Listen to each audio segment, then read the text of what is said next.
নমস্কার বন্ধুরা, সাইপালা food and travel চ্যানেলটিতে আপনাদের সকলকে স্বাগত জানাচ্ছি। আশা করি সকলে ভালো আছেন, সুস্থ আছেন, আর আমিও খুব ভালো আছি। আজকে আমি আপনাদের সামনে নতুন একটা রেসিপি নিয়ে হাজির হয়েছি। আজকের রেসিপি কিন্তু সম্পূর্ণই ভিন্নধর্মী একটি রেসিপি।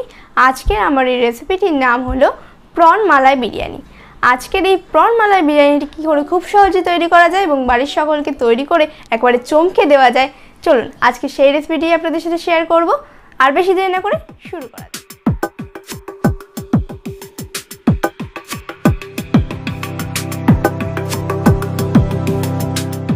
তো বন্ধুরা, আমরা প্রন মালাই বিরিয়ানি কিংবা ডাব চিংড়ি বিরিয়ানি তৈরির জন্য আমরা এখানে প্রথমে নিয়ে নিয়েছি 250 ml কৌটোর 2.5 কৌটো চাল এখানে আমরা নিয়ে নিয়েছি। এটাকে এবার প্রথমে ভালো করে জল দিয়ে ধুয়ে নিতে হবে। তো এই যে ভালো করে জল দিয়ে ধুয়ে নিয়েছি আমরা। এটাকে মোটামুটি দুবার ধুয়ে নিতে হবে যতক্ষণে জলটা পরিষ্কারভাবে হয়ে যাচ্ছে আর কি। এই যে দেখুন, এখনও কিন্তু কিছুটা ঘোলাটে ভাব রয়েছে। তো এখন এটাকে ধুয়ে আমরা আর একবার ভালো জল দিয়ে রেখে দেবো। ওটাকে ধুয়ে ফেলে দিয়ে তারপরে কিন্তু ভালো জল দিতে হবে এবং এটাকে ভিজিয়ে রাখতে হবে। আর এই যে আমরা এখন কেটে নিয়েছি চিংড়ি মাছ। এখানে আমরা বড় সাইজের চিংড়ি মাছ নিয়ে নিয়েছি। দেখতে পাচ্ছেন সাইজটা কিন্তু অনেকটাই বড়। এবার আমরা চপারের সাহায্যে এটাকে কেটে নিচ্ছি ভালো করে। এই যে দেখতেই পাচ্ছেন বন্ধুরা, আমরা ফার্স্টে কিন্তু চপার দিয়ে কাটছি। আর চিংড়ি মাছ দিয়ে কিন্তু কাঁচি দিয়েও খুব সুন্দরভাবে পরিষ্কার করা যায়। আশা করছি আপনারা দেখে বুঝতে পারছেন কীভাবে পরিষ্কার করতে হবে। বটি ছাড়াই কিন্তু এটা কাজটা খুবই সহজভাবে করা যায়। অবশ্যই আপনারা ছুরির সাহায্যেও করতে পারবেন আপনাদের কাছে চপার না থাকলে। আর কাঁচির সাহায্যে এই যে এইভাবে পরিষ্কার করা যায় খুব সুন্দরভাবে। আপনারা আশা করছি দেখেই বুঝতে পারছেন ব্যাপারটা। তো এই যে চপার দিয়ে পেছনের সাইডটাও একটু ভেঙে নেওয়া হচ্ছে। পুরো খোলাটা ছাড়ানো যাবে না, তাহলে কিন্তু ডাব চিংড়িটা দেখতেও ভালো লাগবে না অতটা। ডাব চিংড়ি মাছগুলোকে কিন্তু এভাবেই কাটতে হবে। তো এই যে আর একটা কেটে নেওয়া হচ্ছে, সবকটা একইভাবে কেটে নেওয়া হয়েছে। এদিকে আমরা কেটে নিয়েছি পেঁয়াজ নিয়ে নিয়েছি আমরা।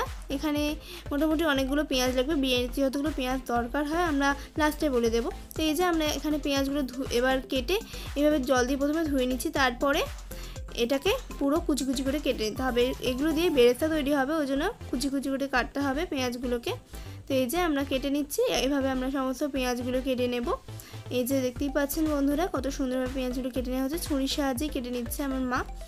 তো এই যে এখানে মোটামুটি আমাদের এখানে দুটো পেঁয়াজ নিলাম আমরা। আরও রয়েছে এখানে আলু। এবার আমরা আলু তো দিতেই হবে বিরিয়ানির জন্য, বাঙালির তো বিরিয়ানি মানেই আলু। তো আলু কেটে নেওয়া হচ্ছে। প্রথমে খোসাটা ছাড়িয়ে নিতে হবে এবং তারপরে কেটে নিতে হবে। যেমন করে বিরিয়ানি আলুর শেপ দেয় ঠিক সেরকম করেই দেবো আমরা। তো নর্মালি দুভাগে ভাগ করে নেব এটাকে, ঠিক আছে। তো এই যে আলু খোসাটা ছাড়িয়ে নিলাম। এবার এটাকে দুভাগে ভাগ করে নিচ্ছি এবং এই যে এবার এটাকে একটু কাঁটা চামচ দিয়ে ফুটো করে নিচ্ছি, যাতে করে এর ভিতরে সুন্দরভাবে বিরিয়ানির যে জুসটা সেটা কিন্তু ভালো করে ঢুকতে পারবে, মশলাগুলো ভালো করে ঢুকতে পারবে। তো এই যে বন্ধুরা, এবার আমরা একটা রসুন ছাড়িয়ে নিচ্ছি। রসুনটাকে খুব সুন্দরভাবে এবার আমরা ছাড়িয়ে নেব। রসুনের খোলাটা ছাড়িয়ে নিতে হবে। আমাদের বিরিয়ানির জন্য কিন্তু অনেকটা পরিমাণে রসুন লাগবে। তো এখানে আমরা একটা বাটির মধ্যে কিছুটা পরিমাণে জল নিয়ে নিচ্ছি। তার মধ্যে আমরা আলুগুলোকে সিদ্ধ করতে রেখে দিচ্ছি। তো আলুগুলো আমাদের সিদ্ধ করে নিতে হবে একটা বাটির মধ্যে দিয়ে। তো এই যে মা সমস্ত আলুগুলো দিয়ে দিল এবং এটাকে ভালো করে এবার সিদ্ধ করে নিতে হবে। এবং আরেকদিকে আমরা এখানে নিয়ে নিয়েছি ডাব থেকে এবার আমরা মালাইগুলো আলাদা করে নেব। মানে ভেতরে যে শাঁসটা রয়েছে সেটা আমরা মিক্সির জারের মধ্যে নিয়ে নেব। তো এই যে দেখতেই পাচ্ছেন বন্ধুরা, মিক্সিং জারের মধ্যে আমি সমস্ত ডাবের মালাইটা নিয়ে নিচ্ছি। তো এই যে ডাবের জলটা কিন্তু আমরা আলাদা করে রেখে দিয়েছি। ডাবের জলটা খেয়ে ফেলবেন না, এটা আমাদের পরে ব্যবহার করতে লাগবে। তো এই যে এবার আমরা মিক্সিং জারের মধ্যে দিয়ে দিচ্ছি টক দই আমাদের মোটামুটি লাগবে। এর ভেতরে দিলাম আমরা 1/2 কাপ মতন টক দই। তো আমরা প্যাকেট টক দইটা ইউজ করছি। আর দিয়ে দিচ্ছি আমরা কাজু কিশমিশটা মোটামুটি 5-6টা মতন কাজু আর কিশমিশ রয়েছে কিছুটা। আর এবার আমরা পেস্ট করে নিয়েছি এবং একটা বাটির মধ্যে তুলে রাখছি। সমস্ত মশলাটা আমরা একটা বাটির মধ্যে নিয়ে নিলাম। তো এটা আমরা পরে রান্নায় ইউজ করব, তার জন্য এটা করে রাখলাম। এটা কিন্তু মেন ইনগ্রিডিয়েন্ট বলা যায় আজকে। তো এই যে এবার আমরা একটা হাঁড়ি নিয়ে নিয়েছি বড় সাইজের এবং এর ভেতরে দিয়ে দিচ্ছি এলাচ, ছোট এলাচ, বড় এলাচ আর লবঙ্গ রয়েছে, এখানে দারচিনি রয়েছে আর স্টার মশলা। তো সমস্ত জিনিসপত্র দিয়ে দিলাম। আর এলাচগুলো কিন্তু অবশ্যই ফাটিয়ে দেওয়া হয়েছে। আর এর ভেতরে এবার আমরা সাদা তেলটা দিয়ে দিলাম। 2 টিস্পুন পরিমাণে সাদা তেল দিয়ে দিলাম এবং আমরা এবার দিয়ে দিচ্ছি লবণ মোটামুটি আমরা 1 টিস্পুন মতন দিলাম। তো এই যে আমরা এবার দিয়ে দিচ্ছি চালটা, যেটা আমরা আগে থেকে ভিজিয়ে রেখে দিয়েছিলাম, সেই চালটা এখন আমরা সম্পূর্ণ দিয়ে দিলাম। আর এখন আমরা একটা বাটির মধ্যে কিছুটা তরল দুধের মধ্যে আমরা দিয়ে দিচ্ছি পাউডার দুধ, মানে এটা হচ্ছে আমুল স্প্রে। আর আমরা এর ভিতরে দিয়ে দিচ্ছি কেসর। আমরা কিন্তু এভারেস্টের কেশরটা আজকে ব্যবহার করছি। আর দিয়ে দিচ্ছি আমরা এর ভিতরে গোলাপ জল দিয়ে দিচ্ছি আমরা মোটামুটি 2 চামচ মতন, 2 টিস্পুন। আর আমরা দিয়ে দিচ্ছি কেওড়া জল। কেওড়া জলটা কিন্তু 1 টিস্পুন পরিমাণে দিয়ে হচ্ছে। তো এই যে আমরা দিয়ে দিলাম কেওড়ার জল। আর আমরা এর ভিতরে অ্যাড করে দেবো মিঠা আতর। তো বন্ধুরা আমরা মিঠা আতর কিন্তু একদম সামান্য পরিমাণে দেবো, 1 ফোঁটার মতন। তো এই যে আমরা মিঠা আতরটা দিয়ে দিচ্ছি এর ভিতরে। এবার এটা কিন্তু একদমই অতিরিক্ত দেওয়া যাবে না, খুব সামান্য পরিমাণে দিতে হবে। তো এই যে আমরা এটাকে দিয়ে দিলাম, দিয়ে ভালো করে মিক্সিং করে নিয়েছি। এবং আমরা এর ভিতরে অ্যাড করে দিচ্ছি ফুড কালার। এখানে আমরা অরেঞ্জ ফুড কালার দিচ্ছি, তবে আজকে আপনারা চাইলে কিন্তু কেশর ফুড কালারও দিতে পারবেন, কিংবা এটা ছাড়াও করতে পারবেন। এটা একদমই অপশনাল, আপনার নিজস্ব ইচ্ছা অনুযায়ী দেওয়া যাবে, না দিতে পারবেন, আর দিতে চাইলে অল্প দিলেও কোনো ক্ষতি নেই। তো এই যে আমরা দিয়ে দিলাম, আর এটা এখন সাইডে রেখে দিয়েছি। আর এখন কড়াইতে নিয়ে নিচ্ছি সাদা তেল। সাদা তেলের মধ্যে আমরা এবার যে পেঁয়াজটা কেটে রেখেছিলাম কুচি কুচি করে, সেগুলো এবার দিয়ে দেবো। এগুলো দিয়ে আমরা বেরেস্তা তৈরি করবো এখন। এই যে সমস্ত পেঁয়াজ আমরা কেটে নিয়েছিলাম, অনেকগুলো পেঁয়াজ আমরা কেটে নিয়েছি মোটামুটি বেরেস্তা করার জন্য যতগুলো দরকার হয়, 5-6টা মতন পেঁয়াজ রয়েছে। তো এই যে আমরা সমস্ত পেঁয়াজগুলোকে ভালো করে ভেজে নিচ্ছি। এই যে আমরা ভালো করে ভেজে নিলাম পেঁয়াজগুলোকে। এবার আমরা লাল লাল হয়ে গেছে, এটা তো তুলে রাখছি, বেরেস্তা ভাজা হয়ে গেছে। তো এই যে এবার আমরা সমস্তটা তেলটা ঝরিয়ে কিন্তু এটাকে তুলে রাখতে হবে বন্ধুরা। তো এই যে এবার আমরা আলুগুলোকেও ছেড়ে দিলাম, এবং আলুগুলোকেও আমরা একইভাবে ভেজে নেব। তো এই যে আলুগুলোকে খুব সুন্দরভাবে আমরা ভেজে নিচ্ছি বন্ধুরা, দেখতেই পাচ্ছেন আপনারা। সমস্ত আলুগুলোকে দিয়ে দিয়েছি এবং ভালো করে ভেজে নিচ্ছি। আলু কিন্তু খুব বেশি ভাজতে হয় না বিরিয়ানির জন্য, অল্প পরিমাণে ভাজলেই হয়। তো যতগুলো আলু খেতে চাইবেন ততগুলো দেবেন। আর এখানে আমরা এখন আলুগুলো তুলে রেখে চিংড়ি মাছগুলো দিয়ে দিয়েছি ভাজতে। তো এবার আমরা চিংড়ি মাছগুলোকে খুব ভালোভাবে ভেজে তুলে রাখবো। তো তাহলেই কিন্তু আমাদের বিরিয়ানির মোটামুটি অনেকটা পর্যায়ে শেষই হয়ে গেল বলতে হয়। তো এই যে এবার চিংড়ি মাছগুলো ভাজা হয়ে গেছে, এবার আমরা এগুলোকে তুলে রাখবো।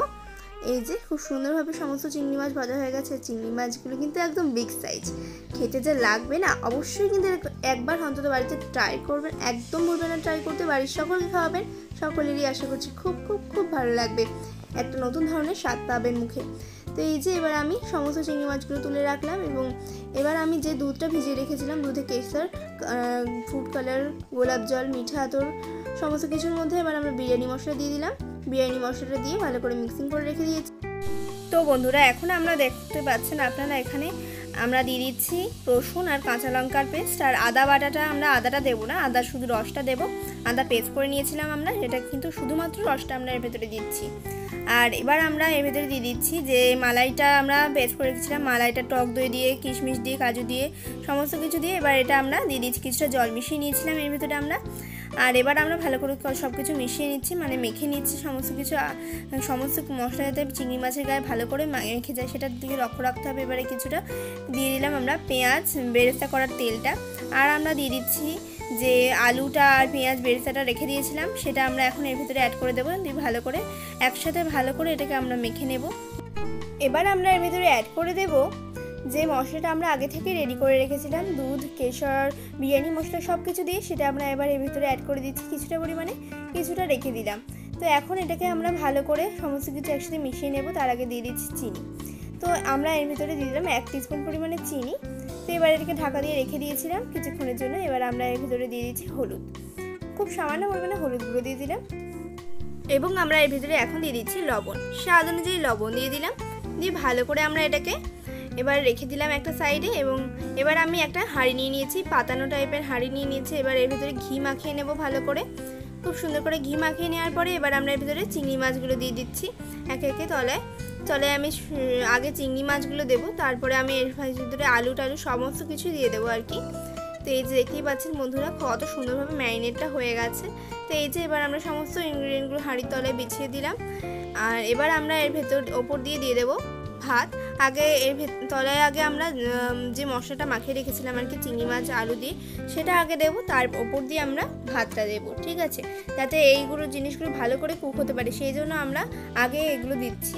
এগুলো যেহেতু আমরা আগে থেকে রান্না করে নিয়ে নিই, শুধুমাত্র ম্যারিনেশনে করে রেখেছিলাম, শুধুমাত্র আগে ভাজা রয়েছে এগুলো, সেটা কিন্তু আমাদের মাথায় রাখতে হবে, এটা ভালো করে কুক হবার দরকার আছে, সেই জন্য এগুলো আমরা তলায় দিলাম।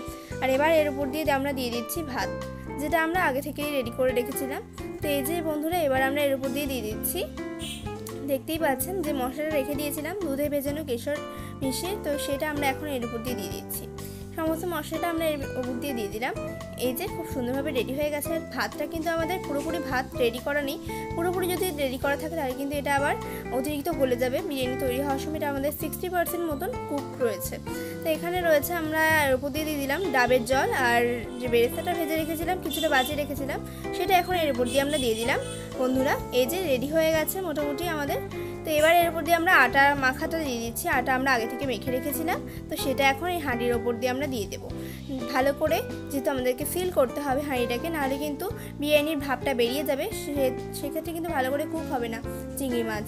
সেই জন্য আমাদের কিন্তু এটা ভালো করে ফিল করতে হবে। ফয়েল পেপার দিয়ে সিল করলে কিন্তু হবে না, আটা দিয়ে সিল করাটাই বেস্ট। তো এই যে এবার আমরা এর উপরে ভালো করে হাঁড়ির সোনাটা দিয়ে দিলাম, দিয়ে ভালো করে এটাকে আটকে দিই। তারপর এটাকে আমরা কুক হতে রেখে দিয়েছিলাম মোটামুটি 15 মিনিট মতন। আমরা এটাকে হাই ফ্লেমে রেখে দিয়েছিলাম এবং এটাকে আমরা আধ ঘন্টা মতন এটাকে একদম লো আঁচে রেখে দিয়েছিলাম। তো এই যে বন্ধুরা এখন এটা একদম রেডি হয়ে গেছে আমাদের। তো এটা 45 মিনিটের মাথাতেই কিন্তু আমাদের রেডি হয়ে গেছে। কতটা সুন্দর দেখতে হয়েছে সেটা তো আপনারা দেখতেই বুঝতে পারছেন আশা করছি। এই যে দেখতে পাচ্ছেন একদম ঝরঝরে হয়েছে, এটা কিন্তু 303 চাল দিয়ে তৈরি, ওই জন্য কিন্তু এতটা ঝরঝরে হয়েছে। দেখতেই পাচ্ছেন চালটা খুব সুন্দর আর রান্নাটাও কিন্তু দারুণ হয়েছে। তো এই যে বন্ধুরা এবার আমরা এটাকে সার্ভ করে দিয়েছি, দেখতে পাচ্ছেন ডাবের মধ্যে ভালো করে সার্ভ করে দিয়েছি এটাকে। তো এই যে খুব সুন্দর দেখতে লাগছে এখন, তাই না? তো দেখেই কিন্তু আমার জিভে জল চলে আসছে। আপনাদের আসছে তো? আশা করছি চলে আসারই কথা, যা লাগছে উফ, এটা দেখেই তো আমার খেতে ইচ্ছা করছে এক্ষুনি। তো আপনাদেরও নিশ্চয়ই তাই করছে। তো অবশ্যই কিন্তু তাড়াতাড়ি এটা বাড়িতে বানিয়ে ফেলুন এবং সকলকে খাওয়ান। আশা করছি সকলেই খুব খুশি হবে এটা খেয়ে এবং খুবই ভালো লাগবে তাদের। তো বন্ধুরা আজকের আমার পর্বটি এই পর্যন্তই ছিল। আর আজকের রেসিপিটা অবশ্যই কিন্তু স্যালাডের সাথে সার্ভ করতে হবে। তো এই যে আমি স্যালাডের সাথে সার্ভ করে দিচ্ছি, আর এটা কিন্তু খেতে বেশ দারুণ হয়েছে। তো আমি তো আর লোভ সামলাতে পারছি না, আশা করছি আপনারাও পারছেন না। তো জলদি জলদি বানিয়ে ফেলুন। আর আজকের ভিডিওটা দেখার পর একটু ওয়েট করবেন না। তো বন্ধুরা আপনারা তো দেখেই নিলেন ঠিক কতটা সহজে তৈরি হয়ে গেল আমাদের প্রন মালাই বিরিয়ানি। আজকের এই প্রন মালাই বিরিয়ানির রেসিপি যদি আপনার কাছে ভালো লেগে থাকে প্লিজ অবশ্যই কিন্তু ফ্রেন্ডস আর ফ্যামিলির সাথে শেয়ার করতে একদম ভুলবেন না। আর অবশ্যই চ্যানেলটিতে সাবস্ক্রাইব করে রাখার অনুরোধ রইল, আর পাশে থাকা বেল বাটনটিতে অবশ্যই প্রেস করে রাখবেন। ভিডিওটিতে একটি লাইক করে দেবেন আর কমেন্ট করে জানাতে একদম ভুলবেন না আজকের রেসিপিটি কেমন লাগলো। আর বাড়িতে কিন্তু অবশ্যই এটা একবার ট্রাই করুন, সকলেরই আশা করছি খুব ভালো লাগবে। তো আজকে আমি এখানেই বিদায় নিচ্ছি, আবারও হাজির হয়ে যাবে নতুন কোনো রেসিপি নিয়ে। ততক্ষণ আমাদের সাথেই থাকবে।